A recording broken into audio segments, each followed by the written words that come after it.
Les Juges, chapitre 19. Dans ce temps où il n'y avait point de roi en Israël, un Lévite, qui séjournait à l'extrémité de la montagne d'Éphraïm, prit pour concubine une femme de Bethléem de Juda. Sa concubine lui fut infidèle, et elle le quitta pour aller dans la maison de son père à Bethléem de Juda, où elle resta l'espace de 4 mois. Son mari se leva et alla vers elle, pour parler à son cœur et la ramener. Il avait avec lui son serviteur et 2 ânes. Elle le fit entrer dans la maison de son père. Et quand le père de la jeune femme le vit, il le reçut avec joie. Son beau-père, le père de la jeune femme, le retint 3 jours chez lui. Ils mangèrent et burent, et ils y passèrent la nuit.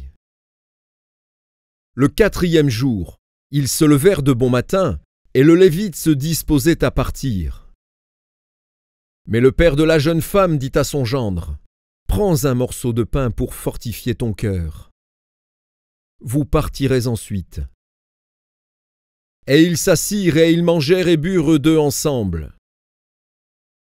Puis le père de la jeune femme dit au mari, « Décide-toi donc à passer la nuit, et que ton cœur se réjouisse. » Le mari se levait pour s'en aller.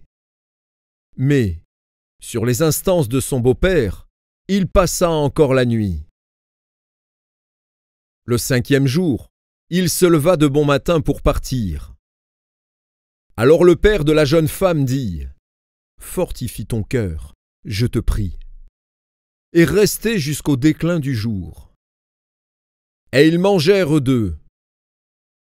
Le mari se levait pour s'en aller, avec sa concubine et son serviteur. Mais son beau-père, le père de la jeune femme, lui dit, « Voici, le jour baisse, il se fait tard, passez donc la nuit. Voici, le jour est sur son déclin, passe ici la nuit, et que ton cœur se réjouisse. Demain vous vous lèverez de bon matin pour vous mettre en route, et tu t'en iras à ta tente. » Le mari ne voulut point passer la nuit, il se leva et partit.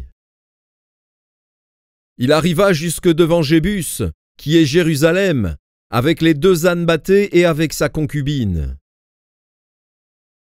Lorsqu'il fut près de Jébus, le jour avait beaucoup baissé.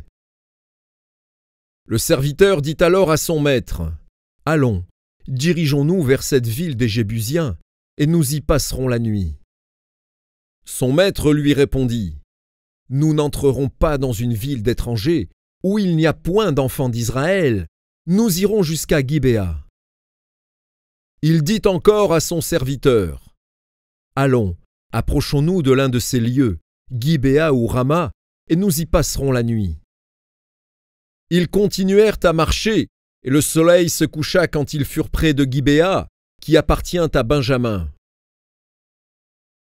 Ils se dirigèrent de ce côté pour aller passer la nuit à Gibéa. Le Lévite entra, et il s'arrêta sur la place de la ville. Il n'y eut personne qui les reçut dans sa maison pour qu'ils y passassent la nuit. Et voici, un vieillard revenait le soir de travailler au champ. Cet homme était de la montagne d'Éphraïm. Il séjournait à Gibéa, et les gens du lieu étaient benjamites. Il leva les yeux et vit le voyageur sur la place de la ville. Et le vieillard lui dit, « Où vas-tu et d'où viens-tu » Il lui répondit, « Nous allons de Bethléem de Juda jusqu'à l'extrémité de la montagne d'Éphraïm, d'où je suis. J'étais allé à Bethléem de Juda, et je me rends à la maison de l'Éternel. Mais il n'y a personne qui me reçoive dans sa demeure. Nous avons cependant de la paille et du fourrage pour nos ânes. Nous avons aussi du pain et du vin pour moi, pour ta servante, et pour le garçon qui est avec tes serviteurs. Il ne nous manque rien. » Le vieillard dit, « Que la paix soit avec toi. Je me charge de tous tes besoins, tu ne passeras pas la nuit sur la place. » Il les fit entrer dans sa maison, et il donna du fourrage aux ânes. Les voyageurs se lavèrent les pieds, puis ils mangèrent et burent. Pendant qu'ils étaient à se réjouir, voici, les hommes de la ville, gens pervers, entourèrent la maison, frappèrent à la porte et dirent au vieillard, maître de la maison, « Fais sortir l'homme qui est entré chez toi pour que nous le connaissions. » Le maître de la maison, se présentant à eux, leur dit, « Non, mes frères, ne faites pas le mal, je vous prie. Puisque cet homme est entré dans ma maison, ne commettez pas cette infamie. Voici, j'ai une fille vierge, et cet homme a une concubine. Je vous les amènerai dehors. Vous les déshonorerez, et vous leur ferez ce qu'il vous plaira. Mais ne commettez pas sur cet homme une action aussi infâme. » Ces gens ne voulurent point l'écouter. Alors l'homme prit sa concubine, et la leur amena dehors. Ils la connurent, et ils abusèrent d'elle toute la nuit jusqu'au matin. Puis ils la renvoyèrent au lever de l'aurore. Vers le matin, cette femme alla tomber à l'entrée de la maison de l'homme chez qui était son mari, et elle resta là jusqu'au jour. Et le matin, son mari se leva, ouvrit la porte de la maison et sortit pour continuer son chemin.